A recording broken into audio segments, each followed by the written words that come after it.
I want to move real quick. You spoke with author Alan Mallach this week. He came into town talking about urban revival and some of the keys to that, and specifically looking at Detroit. Yeah, it dovetails nicely with this DFC report about the death of the middle class in the city.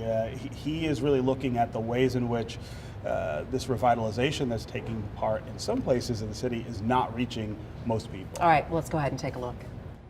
There are signs of revival in downtown and in some neighborhoods, but yet the crux of the problem is that Detroit is still the poorest large city in the United States, and there are hundreds of thousands of people who live in this city who basically are pretty much excluded from any real benefit from the revitalization, who typically don't have access to the jobs, still don't have access, for the most part, to decent education opportunities. And so this is really the crux of the problem.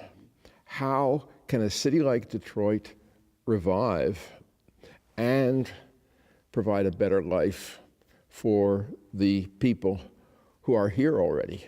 I mean, one of the things that's happening in a lot of cities is that downtowns, if you go back 100 years, except for Philadelphia for some reason, hardly anybody lived in U.S. downtowns. Yeah. They were non-residential places. And now they're all turning into residential neighborhoods.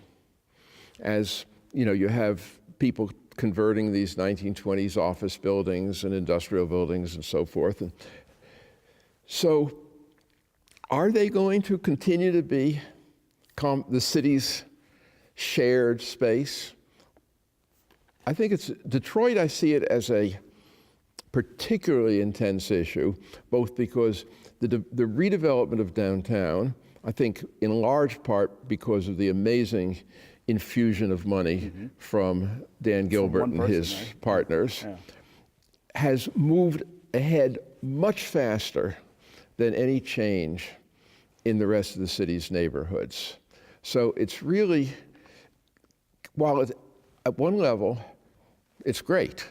I mean, who is against seeing all of these empty office buildings being brought back and people actually walking at night on Woodward Avenue and stuff like that?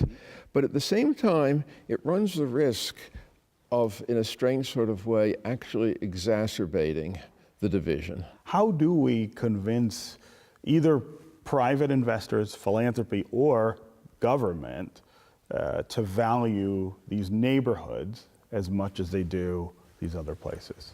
Well, I think the first part is just convince them that this is important, that the whole question of equality and inclusion are fundamentally important to the future of this city, as well as, broadly speaking, to the United States. And then I think the second part is we're not talking about huge amounts of money. While I was researching my book, I spent time with people in Baltimore and Minneapolis who are doing doing amazing things in terms of workforce programs that integrate these different pieces: education, legal disabilities, psychological empowerment, and so forth.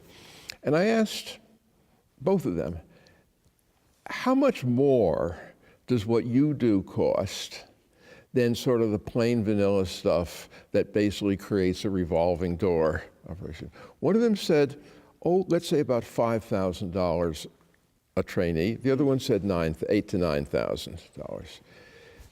That's not a lot of money when you think about the type of money that goes into projects, you know, in downtown, skyscrapers or arenas, convention centers, stadiums, all kinds of stuff that people find money for when they want it badly enough.